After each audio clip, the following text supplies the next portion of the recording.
श्री रामकृष्ण वचनामृत। ओम नमो भगवते श्री रामकृष्णाय। ओम शिव शिव शिव। बलराम तथा गिरीश के मकान में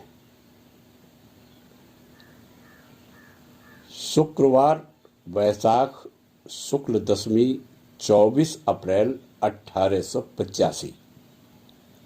श्री रामकृष्ण देव आज कलकत्ता आए हुए हैं। मास्टर ने दिन के 1 बजे के लगभग बलराम के बैठक खाने में जाकर देखा श्री रामकृष्ण देव निद्रा में हैं, तो एक भक्त पास ही विश्राम कर रहे हैं। मास्टर एक पंखा लेकर धीरे धीरे हवा करने लगे। श्री रामकृष्ण देव की नींद छूटी। ढीली देह वे उठकर बैठ गए। मास्टर ने भूमिष्ठ हो उन्हें प्रणाम किया और उनकी पद धूलि ली। श्री रामकृष्ण देव स्नेह से मास्टर से बोले, अच्छे हो? न जाने क्यों मेरे गले की गिल्टी फूल गई है। पिछली रात से दर्द होता है। क्यों जी, यह कैसे अच्छी हो? चिंतित होकर बोले, आम की खट्टी तरकारी बनी थी और भी कई चीजें बनी थी। थोड़ी थोड़ी सी सब चीजें मैंने खाई। मास्टर से बोले, तुम्हारी स्त्री कैसी है? उस दिन उसे देखा था, बहुत कमजोर है। कोई ठंडी चीज थोड़ी थोड़ी ही सी दिया करो। मास्टर बोले, जी कच्चा नारियल दिया करूं? श्री रामकृष्ण देव बोले, हाँ, मिश्री का शरबत पिलाना अच्छा है। मास्टर बोले, मैं रविवार से घर चला गया। श्री रामकृष्ण देव बोले, अच्छा किया। घर में रहने पर तुम्हें सुविधा है, बाप भी है, तुम्हें संसार का काम अधिक न देखना होगा। बातचीत करते हुए श्री रामकृष्ण देव का मुंह सूखने लगा। तब वे बालक की तरह मास्टर से पूछने लगे, मेरा मुंह सूख रहा है? क्या सभी का मुंह सूख रहा है? मास्टर बोले, योगेंद्र बाबू, क्या आपका भी मुंह सूख रहा है? योगेंद्र बोले, नहीं, इन्हें गर्मी लगी होगी। एंदड़ा के योगेंद्र श्री रामकृष्ण देव के एक अंतरंग त्यागी भक्त हैं। श्री रामकृष्ण देव शिथिल भाव से बैठे हुए हैं। भक्तों में कोई कोई हंस रहे हैं। श्री रामकृष्ण देव बोले, मैं मानो दूध पिलाने के लिए बैठा हूं। सब हंसते हैं। अच्छा, मुंह सूख रहा है, मैं नाशपाती या जमरूल खाऊं? बाबूराम बोले, हाँ वही ठीक है, मैं जमरूल ले आऊं? श्री रामकृष्ण देव बोले, धूप में अब न जा। मास्टर पंखा जल रहे थे। श्री रामकृष्ण देव, तुम बड़ी देर से तो। मास्टर बोले, जी मुझे कष्ट नहीं हो रहा है। श्री रामकृष्ण देव बोले, नहीं हो रहा है। मास्टर पास ही के एक स्कूल में पढ़ाते हैं। वे 1 बजे पढ़ाने से जरा देर के लिए अवसर लेकर आए हैं। अब स्कूल में फिर जाने के लिए उठे। श्री रामकृष्ण देव की पाद वंदना की। श्री रामकृष्ण देव मास्टर से बोले, इस समय जाओगे? एक भक्त बोले, स्कूल की छुट्टी अभी नहीं हुई, ये बीच में ही चले आए थे। श्री रामकृष्ण देव हंसते हुए बोले, जैसे गृहिणी 7-8 बच्चे पैदा कर चुकी संसार में रात दिन काम करना पड़ता है, परंतु उसी समय के भीतर एक एक बार आकर पति की सेवा कर जाती है। सब हंसते हैं। 4 बज जाने पर स्कूल की छुट्टी हो गई। बलराम बाबू के बाहर वाले कमरे में मास्टर ने आकर देखा, श्री रामकृष्ण देव प्रसन्नता पूर्वक बैठे हैं। समाचार पाकर भक्त मंडली धीरे धीरे एकत्रित हो रही है। छोटे नरेंद्र और राम आ गए हैं। नरेंद्र आए हैं। मास्टर ने प्रणाम कर आसन ग्रहण किया। कमरे के भीतर से बलराम ने थाली में मोहन भोग भेज दिया है, इसलिए कि श्री रामकृष्ण देव के गले में गिल्टी पड़ गई है, वे कड़ा भोजन न कर सकेंगे। श्री रामकृष्ण देव मोहन भोग देखकर नरेंद्र से बोले, अरे माल आया है, माल माल खा। सब हंसते हैं। दिन ढलने लगा। श्री रामकृष्ण देव गिरीश के घर जाएंगे, वहां आज उत्सव है। श्री रामकृष्ण देव बलराम के 2 मंजिले के कमरे से उतर रहे हैं। उधर मास्टर हैं, पीछे और भी 2-1 भक्त हैं। ड्योढ़ी के पास आकर उन्होंने एक उत्तर प्रदेश के भिक्षुक को गाते हुए देखा। राम नाम सुनकर श्री रामकृष्ण देव खड़े हो गए। देखते ही देखते मन अंतर्मुख होने लगा। इसी भाव में कुछ देर खड़े रहे। मास्टर से कहा, इसका स्वर बड़ा अच्छा है। एक भक्त ने भिक्षुक को 4 पैसे दिए। श्री रामकृष्ण देव बोसपाड़ा की गली में घुसे। हंसते हुए मास्टर से पूछा, क्यों जी, क्या कहता है? परमहंस फौज आ रही है। साले कहते क्या हैं? श्री रामकृष्ण देव गिरीश के घर पधारे। गिरीश ने और भी बहुत से भक्तों को उस उत्सव में बुलाया था। बहुत से लोग आए थे। श्री रामकृष्ण देव जब आए तो सब लोगों ने उठकर उनका स्वागत किया। मुस्कुराते हुए उन्होंने अपना आसन ग्रहण किया। भक्त लोग उनको घेर कर बैठ गए।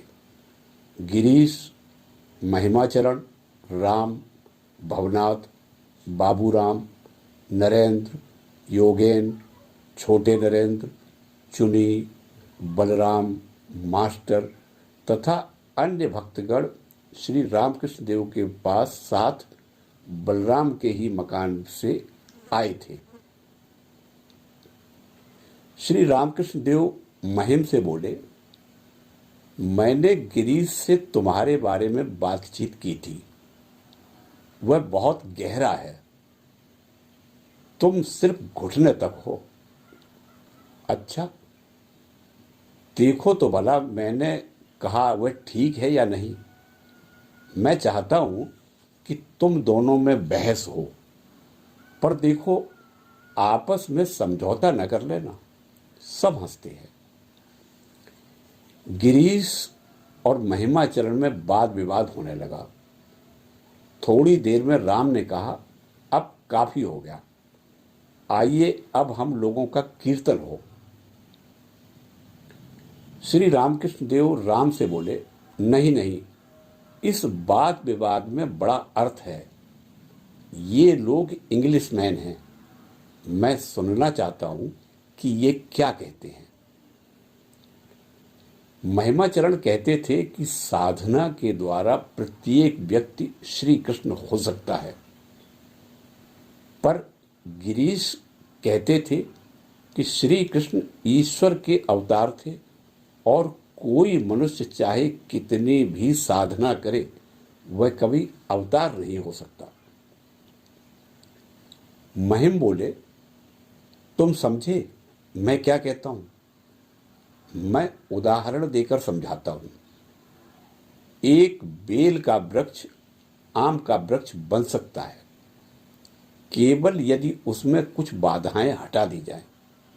और यह योगाभ्यास द्वारा संभव है। गिरीश बोले, तुम चाहे जो कुछ कहो, परंतु ऐसा न तो योग द्वारा हो सकता है और न किसी और ही तरह से। केवल भगवान श्री कृष्ण ही कृष्ण हो सकते हैं।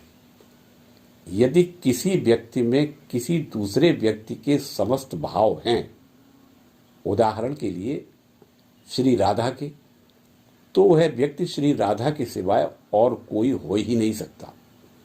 वह स्वयं श्री राधा ही है। इसी प्रकार यदि किसी व्यक्ति में मैं श्री कृष्ण के समस्त भाव देखूं, तो मैं यही निष्कर्ष निकालूंगा कि मैं साक्षात श्री कृष्ण ही को देख रहा हूं। इसके बाद महिमाचरण बहस से कुछ ढीले पड़ गए और अंत में उन्हें गिरीश का ही मत मान लेना पड़ा। महिम गिरीश से बोले, हाँ, दोनों मत ठीक है। ईश्वर ने ज्ञान मार्ग बनाया है और भक्ति मार्ग भी। श्री रामकृष्ण देव की ओर संकेत करके बोले, जैसा आप कहते हैं, भिन्न भिन्न पंथों से अंत में सब मनुष्य एक ही ध्येय को पहुंच जाते हैं। श्री रामकृष्ण देव महिम से बोले, देखा तुमने, जो मैंने कहा था वही ठीक निकला। महिम बोले, हाँ महाराज, जैसा आप कहते हैं दोनों मार्ग ठीक हैं। श्री रामकृष्ण देव गिरीश की ओर संकेत करके बोले, तुमने देखा इसका विश्वास कितना गहरा है। वह अपना जलपान करना भी भूल गया। यदि तुम उसका मत स्वीकार न करते तो कुत्ते की तरह वह तुम्हारा गला फाड़ डालता। लेकिन खैर, हम लोगों को इस वाद विवाद में आनंद आ गया। तुम लोगों ने भी एक दूसरे को जान लिया है और मुझे भी कई बातें मालूम हो गई। इतने में गवैये आ पहुंचे और वे लोग कमरे के बीच में बैठ गए। प्रमुख गवैया श्री रामकृष्ण देव की ओर देख रहा था कि वे उससे कीर्तन करने का संकेत करें। श्री रामकृष्ण देव ने उसे आज्ञा दे दी। श्री रामकृष्ण देव से बोले, कृपया उन्हें बता दीजिए कि वे क्या गावें। श्री रामकृष्ण देव बोले, मैं क्या बताऊं? कुछ सोचकर बोले, अच्छा, उनसे कहो कि पूर्व राग श्री राधा कृष्ण मिलन गावे। गवैये ने गाना शुरू किया। मेरा गोरा गौरांग मेरा सर्वस्व, जो मनुष्यों में रत्न है, श्री राधा का नाम उच्चारण करते ही रोने लगता है, जमीन पर लौटने लगता है। असीम प्रेम से युक्त हो पुनः पुनः उन्हीं का नाम जपता है। उसकी प्रेम पूर्ण आंखों से आंसुओं की धारा बह चलती है। वह जमीन पर फिर लौटने लगता है और उसका नाम उच्चारण करते करते बेहोश हो जाता है। उसे रोमांच हो जाता है। उसके मुंह से केवल एक ही शब्द निकलता है। बसु कहते हैं, गौरांग इतने व्याकुल क्यों हैं? कीर्तन जारी रहा। राधा कृष्ण से यमुना के किनारे कदम के नीचे मिल चुकी हैं। उनकी सखियां अब उनकी मानसिक और शारीरिक अवस्था का वर्णन करती हैं। प्रत्येक क्षण कितने ही बार वे कमरे के भीतर और बाहर जाती हैं, कैसी बेचैन है, लंबी लंबी सांसें भरती हैं और वही एक टक कदम की ओर दृष्टि लगी है। शंका उत्पन्न होती है, क्या वे अपने बड़े बूढ़ों के डर से भयभीत हैं अथवा उन्हें कोई विकार हो गया है? कैसी व्याकुल हैं वे। अपने वस्त्रों का भी ध्यान नहीं है। उनके आभूषण इधर उधर गिर गए हैं, शरीर कंपायमान हो रहा है। और खेद तो यह है कि अभी वे इतनी अल्प वयस्क हैं। ये एक राजकुमारी रही हैं और किसी की पत्नी भी है। ऐसा क्या है जिसके लिए ये लालायत हैं? उनके मन में क्या है, हमें कुछ समझ नहीं आता। हमें तो इतना ही प्रतीत होता है कि वे चंद्रमा को पकड़ने के लिए हाथ बढ़ा रही हैं। चंडीदास कहते हैं, राधा कृष्ण के जाल में फंस गई हैं। कीर्तन जारी है। राधा की सखियां उनसे कह रही हैं, ए सुकुमारी चंद्रवदनी राधा, हमें यह तो बताओ तुम्हें कौन सी व्यथा है? तुम्हारा मन क्यों और कहाँ घूम रहा है? तुम जमीन क्यों कुरेद रही हो? हमें बताओ तो सही। तुम्हारा यह सुकुमार फूल सा मुखड़ा क्यों कुमला गया है? उसकी कांति क्यों फीकी पड़ गई है? उसमें सांवलापन कैसे आ गया है? तुम्हारी लाल चुंदरी भी जमीन पर गिर पड़ी है। सखी राधा, देखो तो, तुम्हारी आंखें रोते रोते लाल हो गई हैं। तुम्हारा कमल सा मुखड़ा कुम्हला गया है। बताओ तो सही, तुम्हें कौन सा दर्द है? और देखो तो, हमारे हृदय भी तो दुख से विदीर्ण हुए जा रहे हैं। राधा अपनी सखियों से कहती हैं, मैं कृष्ण का मुखड़ा देखने के लिए छटपटा रही हूं। गवैये ने फिर गाया, कृष्ण की बांसुरी सुनते ही राधा बावली हो गई थी। वे अपनी सखियों से कहती हैं, वह कौन जादूगर है जो उस कदम्ब कुंज में रहता है? उसकी बंसी की ध्वनि एकाएक मेरे कान में पड़ती है और हृदय तंत्री को झंकार देती है। मेरी आत्मा को मानो भेद जाती है। मेरा धर्म न जाने कहाँ भूल जाता है और मैं बावली हो जाती हूँ। इस व्यथित मन और त्रसित आंखों से मुझे सांस भी तो लेते नहीं बनती। कैसा जादू है उसकी बंसरी में, जिसकी ध्वनि मेरी आत्मा तक को हिला देती है। वह मेरी दृष्टि के बाहर है। इससे मेरा हृदय बैठा जाता है। मैं घर पर कैसे ठहर सकती हूँ? मेरी आत्मा इसके लिए छटपटा रही है। कितना दर्द होता है। इसकी एक झलक, बस एक झलक पाने के लिए मैं छटपटा रही हूँ। उद्धव कहते हैं, पर राधा जानती हो, उसे एक बार देख लेने पर फिर तुम क्या जीवित रह सकती हो? गवैया गाता रहा। राधा का हृदय कृष्ण की एक झलक के लिए व्याकुल है। वे अपनी सखियों से कहती हैं, पहली बार मैंने उनकी बंसरी की धुन कदम्ब कुंज से आती हुई सुनी और दूसरे दिन राजगवैये ने भी आकर उनका संदेशा दिया। मेरी आत्मा तो मचल उठी। दूसरे दिन, ऐ मेरी प्यारी सखी, तुमने उनका दिव्य नाम हमारे सामने लिया। आह, कैसा मधुर, कैसा मीठा, कैसा सरस है वह पुण्य नाम कृष्ण।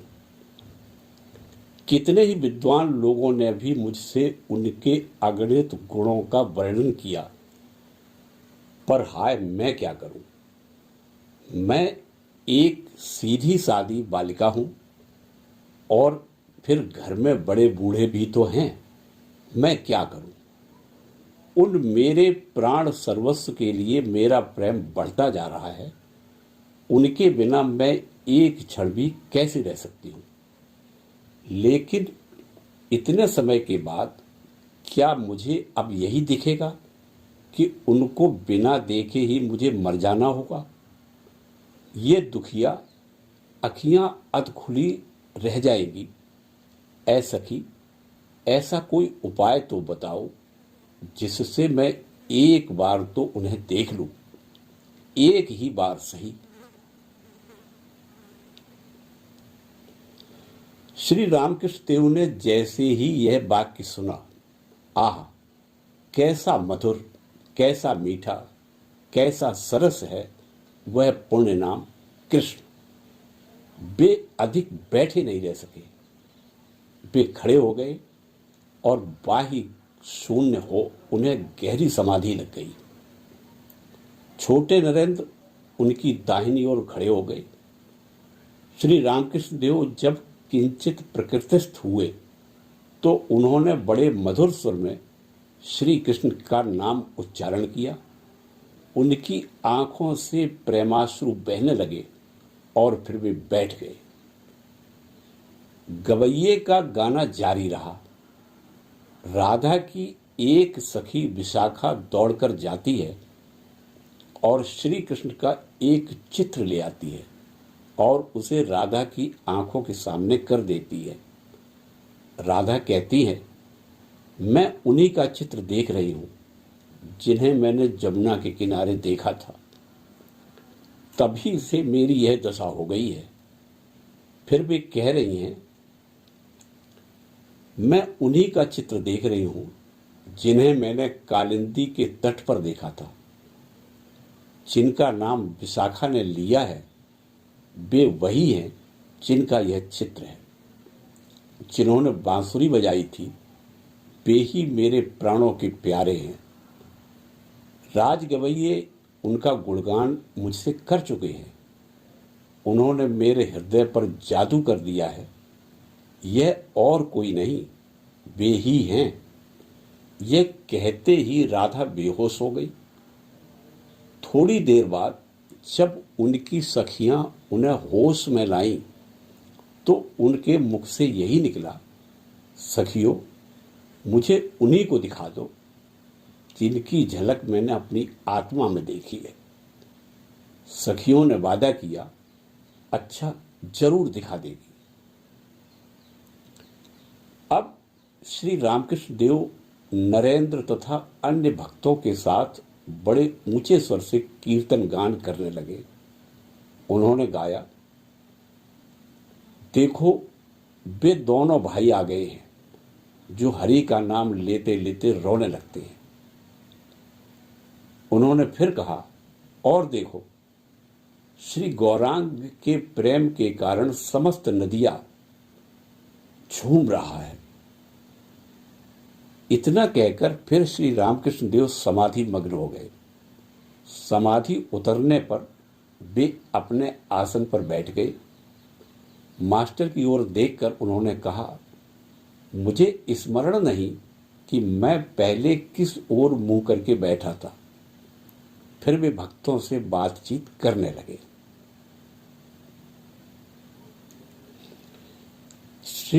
नरेंद्र श्री रामकृष्ण देव से बोले, हाजरा अब भला आदमी हो गया है। श्री रामकृष्ण देव बोले, तुम नहीं जानते कि लोग ऐसे भी होते हैं जिनके मुंह में तो राम नाम रहता है पर बगल में छुरी होती है। नरेंद्र बोले, महाराज इस बात में मैं आपसे सहमत नहीं हूं। मैंने स्वयं उससे उन बातों की जांच की जिनके बारे में लोग शिकायत करते हैं, पर उसने साफ इनकार किया।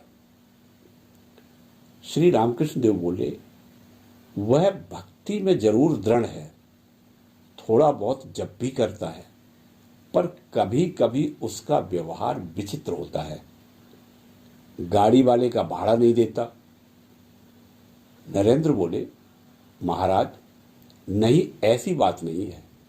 वह कहता था उसने दे दिया है। श्री रामकृष्ण देव बोले, उसके पास पैसा कहां से आया? नरेंद्र बोले, रामलाल अथवा और किसी ने दिया होगा।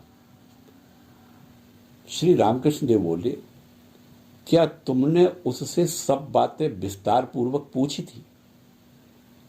एक बार मैंने जगदम्बा से प्रार्थना की थी, मां यदि हाजरा ढोंगी है तो बड़ी कृपा होगी यदि तुम यहां से उसे हटा दो। उसके बाद मैंने हाजरा से कह भी दिया था कि मैंने तुम्हारे बारे में माँ से ऐसी प्रार्थना की है। थोड़े दिनों बाद वह फिर आया और मुझसे कहा, देखिए मैं तो अब भी यहाँ बना हुआ हूँ। श्री रामकृष्ण देव तथा अन्य लोग हंसे, पर शीघ्र ही कुछ दिनों बाद उसने यहाँ आना बंद कर दिया। हाजरा की बेचारी माँ ने मेरे पास रामलाल द्वारा कहलाया कि मैं हाजरा से कह दूं कि वह कभी कभी जाकर अपनी बूढ़ी माँ को देख आया करे। वह बेचारी करीब करीब अंधी ही थी और रोती रहती थी। मैंने हाजरा को तरह तरह से समझाया कि वह जाकर देख आया करे।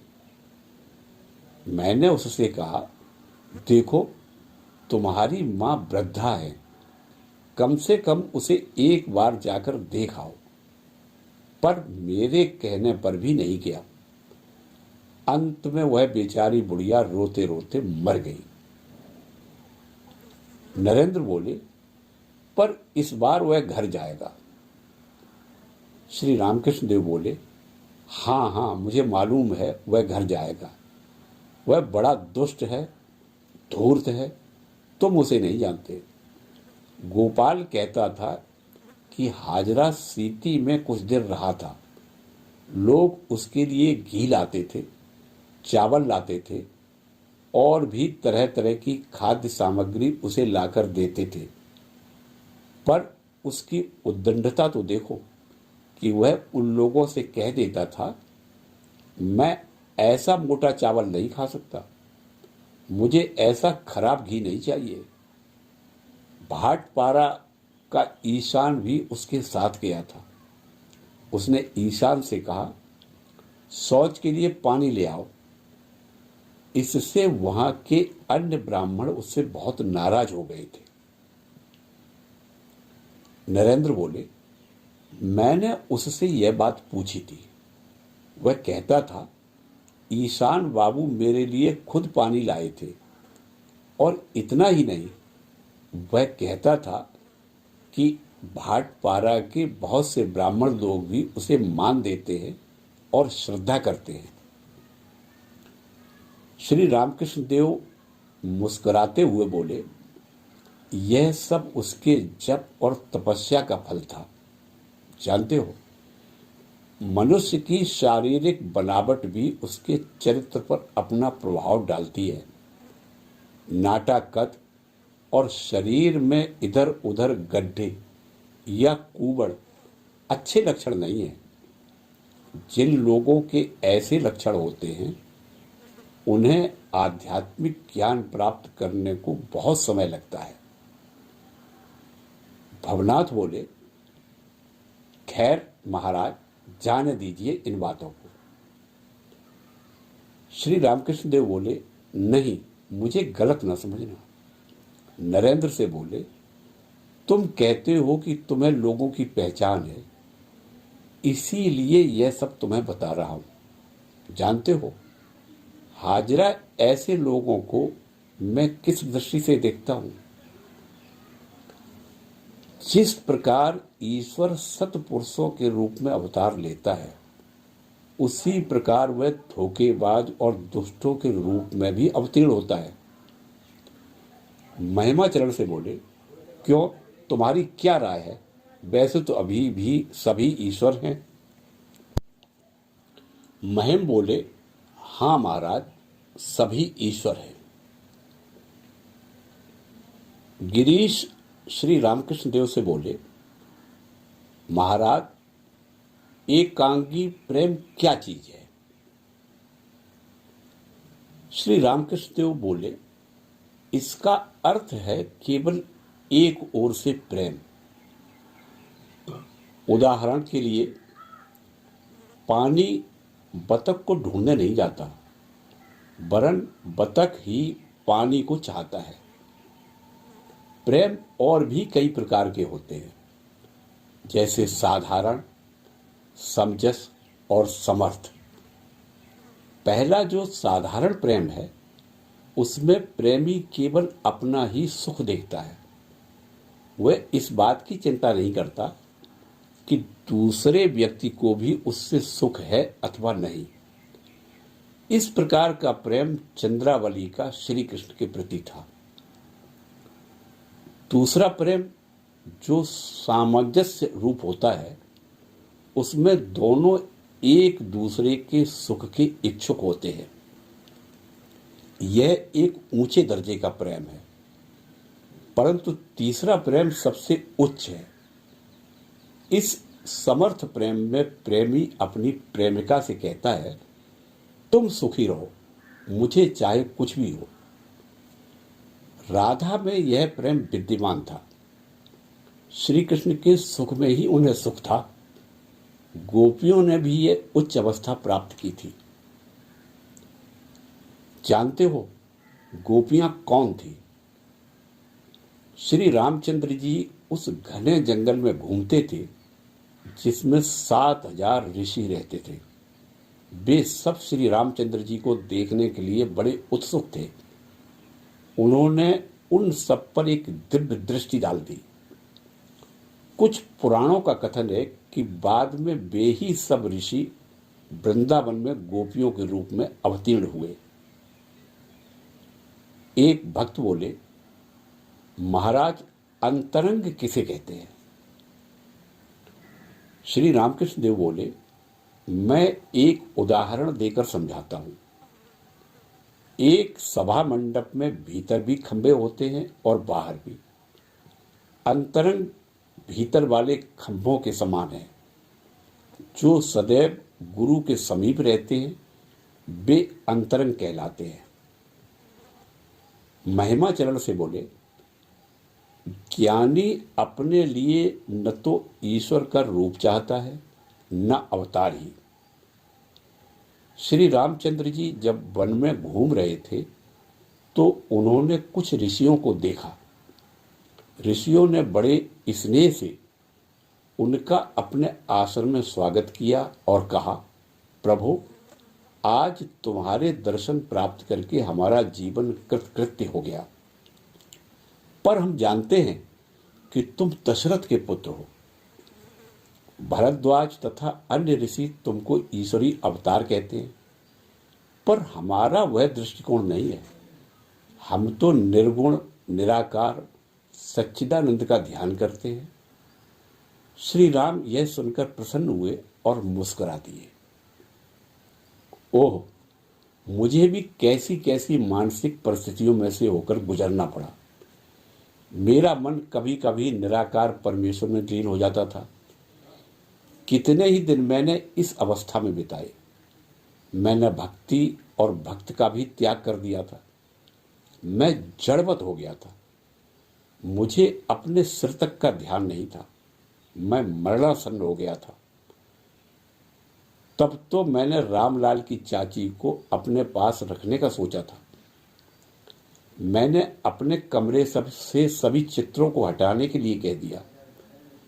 जब मुझे बाह्य ज्ञान प्राप्त हुआ और जब मेरा मन उस अवस्था से उतरकर साधारण अवस्था पर आ गया तो मुझे ऐसा अनुभव हुआ कि मानो एक डूबते हुए मनुष्य के समान मेरा दम घुट रहा हो। अंत में मैंने अपने मन में कहा, मैं तो लोगों का अपने पास रहना भी नहीं सह सकता हूं, फिर मैं जीवित कैसे रहूंगा। तब मेरा मन एक बार फिर भक्ति और भक्त की ओर झुक गया। मैं लोगों से यही लगातार पूछता था कि मुझे क्या हो गया है। भोलानाथ ने मुझसे कहा, आपकी इस मानसिक स्थिति का वर्णन महाभारत में है। समाधि अवस्था से उतरने के बाद फिर भला मनुष्य कैसे रह सकता है? निश्चय ही उसे ईश्वर भक्ति की आवश्यकता होती है तथा ईश्वर भक्तों का संग, नहीं तो वह अपना मन किस बात में लगाएगा। महिमाचरण श्री रामकृष्ण देव से बोले, महाराज क्या कोई व्यक्ति समाधि की अवस्था से फिर साधारण सांसारिक अवस्था पर आ सकता है? श्री रामकृष्ण देव महिम से बोले, मैं तुम्हें एकांत में समझाऊंगा। केवल तुम ही इस योग्य हो कि तुमसे कहा जाए। कुंवर सिंह ने भी मुझसे यही प्रश्न किया था।